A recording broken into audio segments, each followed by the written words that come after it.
오늘 말씀의 제목은 빈손으로 돌아온 줄 알았지만 천하를 얻어 돌아왔습니다. 빈손으로 돌아온 줄 알았지만 천하를 얻어 돌아왔습니다. 입니다.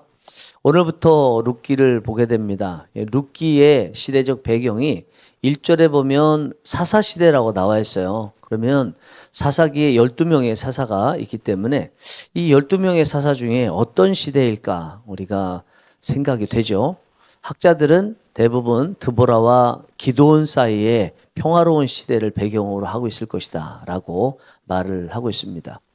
이 룻기에는 중심으로 흐르는 주제가 두 가지가 있습니다. 다른 분들은 또 다른 것을 찾을 수 있겠지만 일반적으로 볼 때 두 가지 분명히 있어요. 한 가지는 1절에서 4절까지 계속 반복적으로 나오고 있고요. 또 한 가지는 1절과 4절에는 직접적으로 나와 있지만 중간에 2절과 3절에는 직접적으로 나오지 않았습니다. 그렇지만 우리가 조금만 찾으려고 의지를 가지고 노력을 하면 발견할 수가 있습니다. 우리는 본문을 통해서 이 두 가지 중심 주제가 무엇이고 하나님께서는 이 두 가지 중심 주제를 통해서 우리에게 무엇을 말씀하시는지를 보도록 하겠습니다. 이 룻기에요. 중심 인물이 있습니다. 여러분들 다 잘 아실 것이라고 생각하는데 룻과 시어머니 나오미 그리고 보아스죠. 이 중에서 우리가 관심을 갖고 봐야 되는 한 가지 사항이 있는데 나오미의 신앙이 어떠냐라는 것입니다. 나오미가 모압 지방에 갔는데 그 모압 지방에서 계속 있는 동안 하나님을 언급하는 것을 보면 나오미의 신앙이 좋았다라고 볼 수 있죠. 나오미는 무슨 일이 있을 때마다 하나님께서 여호와께서 돌아올 때도 또 여호와께서 이런 표현을 쓰고 있잖아요.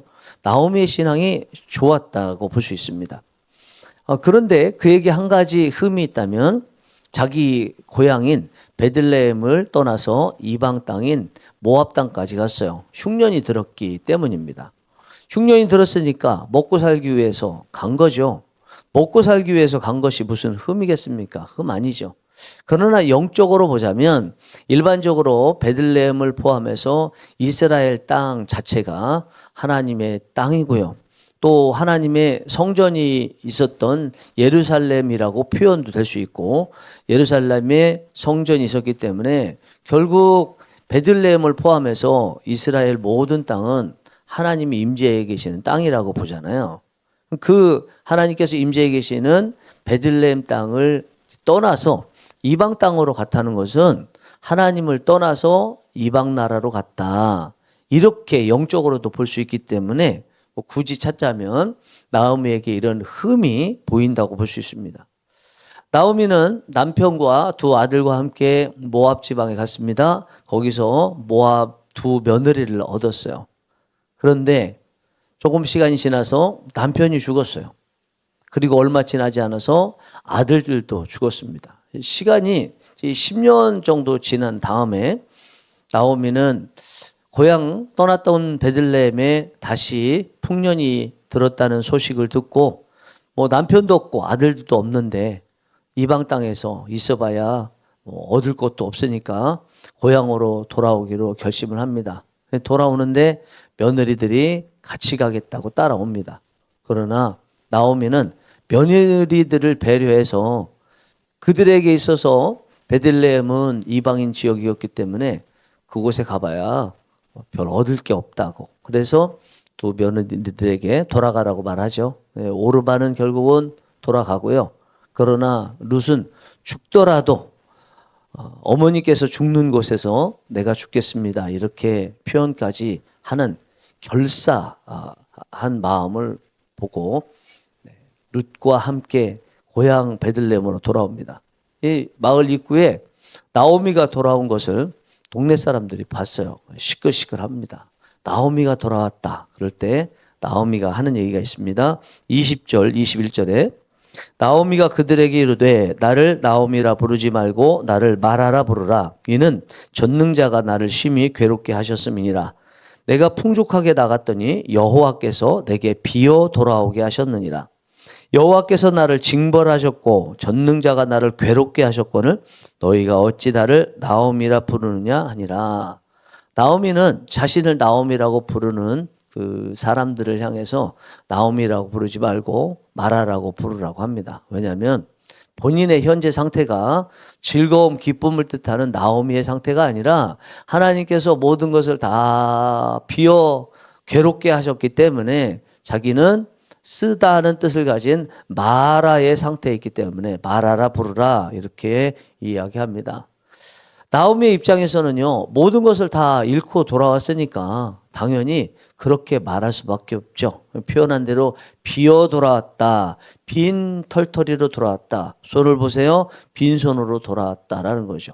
남편도 죽고 아들들도 죽고 실제로 재물도 재산도 하나도 없어서 나중에 보면 이삭을 주어야 되는 끼니까지 걱정해야 되는 그 정도로 빈 털터리로 돌아왔으니까 이렇게 말하는 것은 당연한 일입니다. 그런데 나오미가 한 가지 잊은 게 있어요. 그의 곁에 룻이 있다는 것을 잊었습니다. 룻이 함께 있다는 것을 잊었습니다. 룻을 데리고 왔다는 것을 잊었습니다.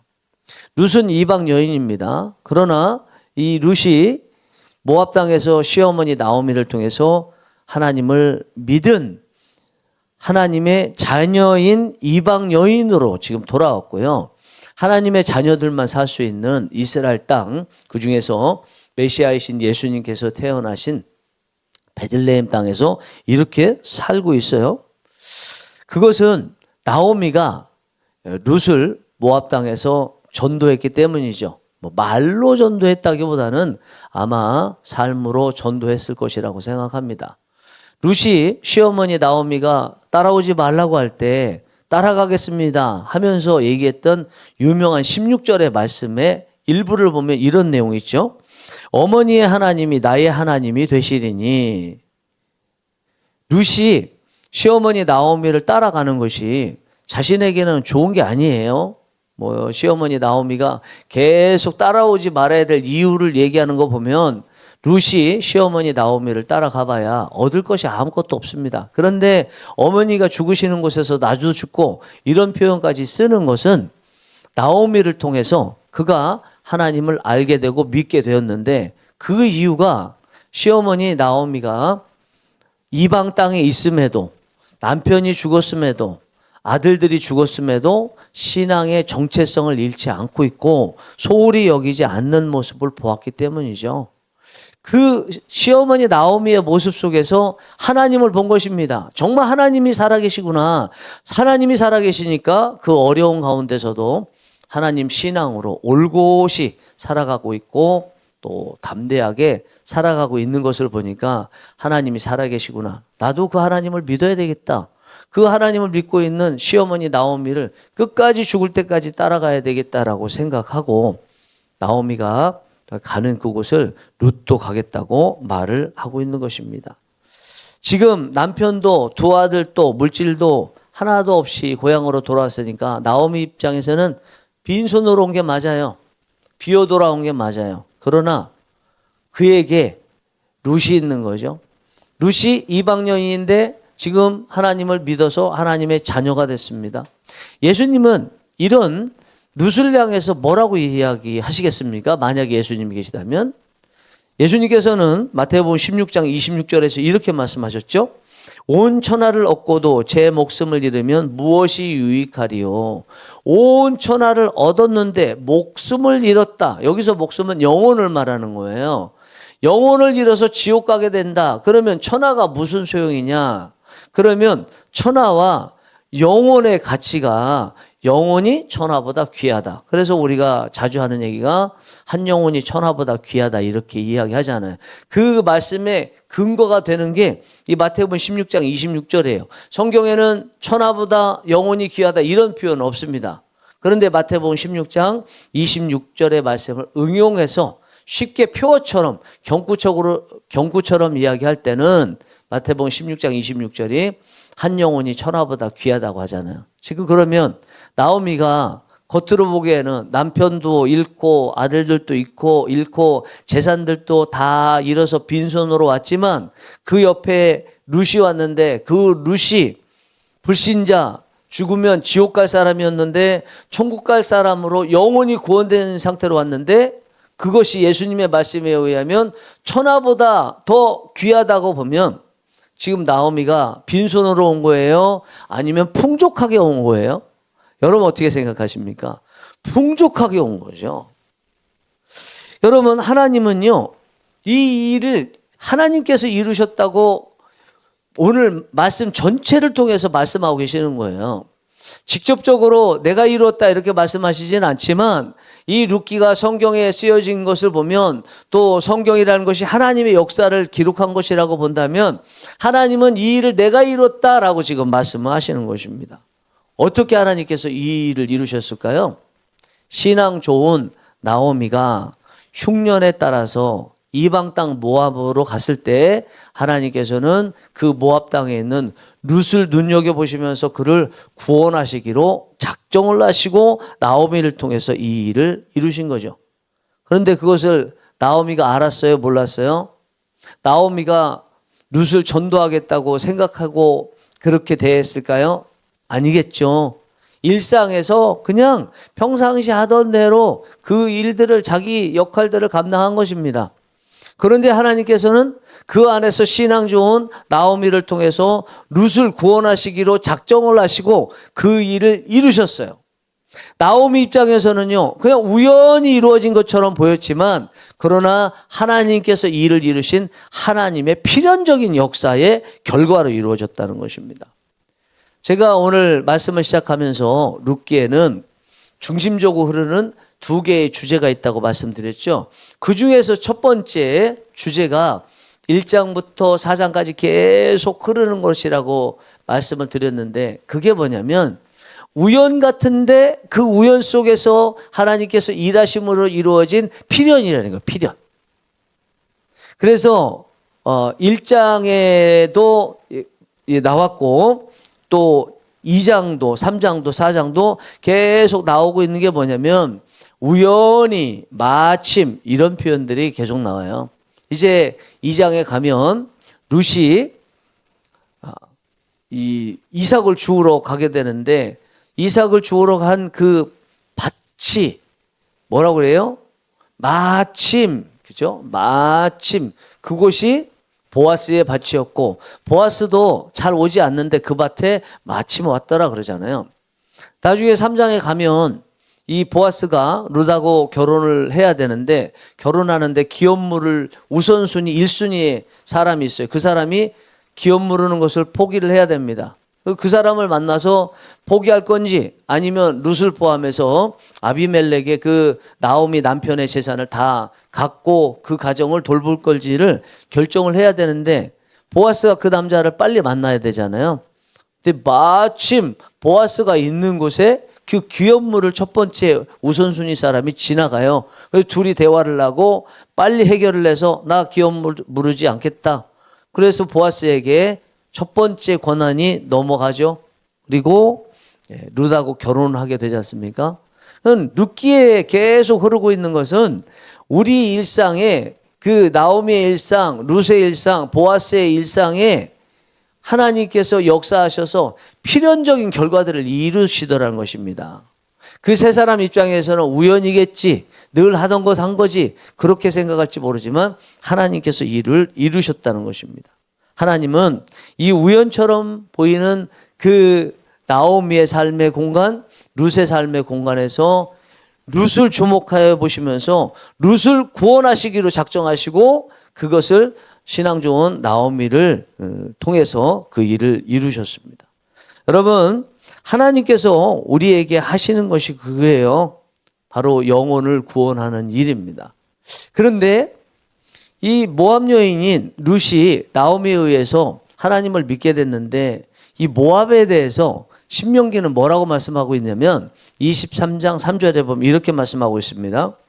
모압 사람은 여호와의 총회에 들어오지 못하리니 그들에게 속한 자는 10대뿐 아니라 영원히 여호와의 총회에 들어오지 못하리라. 여호와의 총회에 들어오지 못한다는 것은 구원받지 못하리라. 앞으로 모압 사람, 그 앞에 암몬도 나와 있는데 두 민족은 절대로 하나님을 믿고 구원받는 일이 없도록 하겠다. 돌아오지 못한다. 이렇게 말씀하고 있거든요. 그래서 신명기에 율법으로 딱 박아놓은 거예요. 절대 안 된다. 그런데 오늘 룻기에서는 룻이 구원받잖아요. 룻이 모압 사람인데 구원받잖아요. 하나님께서 신명기에서 율법으로 모압 사람을 구원시키지 않겠다 말씀을 분명히 해놓으셨는데 룻기에 돌아와서 룻을 구원시키는 모습을 보죠. 하나님께서 신명기의 율법을 깨신 거예요. 그것은 신명기의 율법을 깨신 것이 아니라 하나님께서 율법을 뛰어넘는 은혜를 주신 거죠. 은혜. 이게 히브리어로 헤세드라는 단어고요. 이것이 우리 한글 성경에서는 1장에 8절에 나와 있고 또 2장에 20절에 나와 있고 3장 10절에 3번이나 나왔어요. 인내라는 단어로 나왔어요. 인내. 이것이 헤세드 은혜예요. 신명기의 율법을 뛰어넘는 하나님의 구원의 역사, 그것이 룻에게 전해졌다라는 것입니다. 제가 오늘 말씀 시작하면서 룻기에 흐르는 두 가지 주제가 있다고 말씀드렸고 그 중에 하나가 우연 속에, 일상 속에 하나님이 일하심으로 나타난 필연이라고 말씀드렸는데 또 하나가 뭐라고요? 그러면 하나님의 은혜입니다. 절대로 얻을 수 없는 것을 얻게 하시는 하나님의 은혜가 룻기의 중심 주제라는 거예요. 그러면 우리는 룻기를 볼 때요, 계속 이 두 가지를 염두에 두면서 봐야 돼요. 하나님께서 우연이라고 생각되는 곳, 일상 속에서 어떤 필연적 역사를 이루시나를 계속 봐야 되고요. 또 하나님께서 어떤 은혜 없는 곳에 은혜를 베푸시나를 계속 봐야 돼요. 2장에 들어가면 은혜 없는 이삭 주어야 되는 끼니도 제대로 때울 수 없는 그 상황 속에서 하나님께서 어떤 은혜를 베푸시나 이것을 봐야 돼요. 여러분 계속 말씀드리지만 성경을 보고 설교를 하고 설교를 듣는데 아무리 은혜가 돼도 꼭 이게 안 들어가면 은혜가 안 되는 거예요. 그리고 이게 들어가면 은혜가 되는 거예요. 설령 그 말씀이 내 영혼을 치고 나를 돌아보게 만들고 힘들게 하는 내용이라 할지라도 그렇게 된다면 은혜인 거예요. 그게 뭐냐? 하나님의 뜻이 무엇인지를 보여주면 그게 은혜인 거예요. 아무리 좋은 말씀이고 막 그 잘 될 것이다 해도 그것이 본문에 나와 있는 하나님의 뜻에 따른 것이라는 것이 아니라면 그것은 은혜라고 말할 수는 없는 거예요. 그래서 성경을 읽으실 때, 설교를 들으실 때도 그 안에, 본문 안에 설교를 듣는 그 설교 내용 안에 혹시 설교자, 목사님이 말씀하지 않더라도 하나님께서 말씀하시는 것이 무엇인가 그것을 캐치할 수 있다면 그것은 여러분 은혜 가운데 지금 설교를 듣고 있고 은혜 가운데서 성경을 읽고 있는 거예요. 그러면 오늘 본문에 나와 있는 이 말씀에서 은혜가 뭐라고요? 바로 하나님께서 나오미라는 사람을 통해서 일상에서 구원받지 못해야 될 사람들인 것 같은데도 구원을 베푸신다. 이것이 은혜라는 것입니다. 그만큼 하나님의 관심은요, 우리 일상 속에서 누구를 구원할까? 이것에 관심이 있으시다는 것입니다. 영혼 구원에 관심이 있으시다는 것입니다. 누구를 구원할까? 누구를 통해서 구원할까? 어떻게 구원할까? 이것에 관심이 있으시다는 거예요. 그런데 오늘 본문에 보니까 룻기를 보니까 누구를 구원하세요? 룻을 구원하시죠? 누구를 통해서 구원하세요? 신앙 좋은 나오미를 통해서 구원하시죠? 어떻게 구원하세요? 일상의 우연 속에서 구원하시더라는 것입니다. 주님께서 성도인 우리에게 소금과 빛의 역할을 감당하라고 말씀을 하셨는데 그것이 마태복음에 제일 중요하다고 하는 산상수훈의 제일 첫 번째 부분에서 이렇게 말씀을 했지 않습니까? 팔복 말씀하신 다음에 말씀하셨는데 그게 뭐냐면 소금과 빛의 역할을 감당하라는 거예요. 근데 그 소금이 먼저고 빛이 나중인데 빛에 대한 말씀을 하신 다음에 그런데 사실은 소금에 대한 말씀과 같이 결부한 거죠. 그 소금과 빛의 역할을 감당하는 게 무엇인지 의미를 말씀하시면서 동시에 결론적으로 주신 말씀이 있습니다. 마태복음 5장 16절에 이같이 너희 빛이 사람 앞에 비치게 하여 그들로 너희 착한 행실을 보고 하늘에 계신 너희 아버지께 영광을 돌리게 하라. 그들이라는 것은 불신자를 말해요. 결국은 하나님께 영광을 돌리게 하라. 그들이 하나님의 자녀가 되어서 하나님께 영광을 돌리게 하라. 그 얘기는 구원받도록 하라는 거죠. 어떻게 하래요? 너희 착한 행실을 보고. 여기서 착한 행실은 어떤 행실이겠습니까? 세상적으로 일반적인 착한 행실일까요? 일반적인 행실, 또 일반 사람들이 하는 행실을 보고 하나님을 볼 수 있겠습니까? 하나님 믿고 하나님께 영광 돌릴 수 있겠습니까? 아니겠죠. 그럼 여기서 말씀하시는 착한 행실이라는 것은 하나님의 자녀다운 착한 행실이죠. 그 하나님의 자녀다운 착한 행실을 봤더니 저 사람 하나님의 자녀답다. 그리고 하나님께서 살아계시다라는 하나님이 보이는 모습으로 살라는 거죠. 그렇게 될 때 불신자가 신자가 되는 놀라운 역사가 일어난다는 것입니다. 이와 같은 역할을 하는 대표적인 사람이 오늘 본문의 말씀 보니까 나오미더라는 거예요. 나오미가 소금과 빛의 역할을 삶으로 행실로 드러냈더니 이것을 본 룻이 하나님을 믿게 됐더라. 오늘날로 이야기하면 예수 그리스도를 믿게 됐더라 라는 것입니다. 이 말씀은요, 우리에게 큰 도전을 주죠. 우리가 일상을 어떻게 살아야 되나, 우연같이 보이는 이 세상을 어떻게 살아야 되나. 이제 오늘 예배를 다 끝나고 이제 돌아가셔서 식사하시고 삶의 터전으로 가실 텐데 그 늘상 있는 삶의 터전에서 어떻게 살아야 되나, 이것에 대한 도전도 주고 무엇을 해야 되는지 지식도 주죠. 그것은 하나님께서 우리의 일상에서 어떤 영혼을 구원하실까 분명히 유심히 보시고 누구를 통해서 구원하실까를 그 우연 속에서 일하시면서 필연의 결과를 내실 것이기 때문에 우리가 우연에서 일상에서 하나님 자녀답게 살아야 되겠다. 내가 누군가 영혼을 하나님께서 구원하시는 통로가 되어야 되겠다라는 생각을 하게 되고 도전을 갖게 되는 것입니다. 우리의 일상은요, 하나님께서 영혼을 구원하시는 필연적 도구가 되고 선교 현장이 된다는 것입니다. 여러분들은 지난 2025년도까지 하나님께서 여러분들 통해서 일하실 만한 도구로 계셨던 것 같습니까? 하나님께서 여러분들 주위에 불신자들을 붙여 주신 것 같습니까? 하나님께서 여러분들을 특별히 사용하셔서 우연 속에서 영혼 구원의 필연의 역사를 이루셨던 한 해였던 것 같습니까? 지금은 어떨 것 같아요?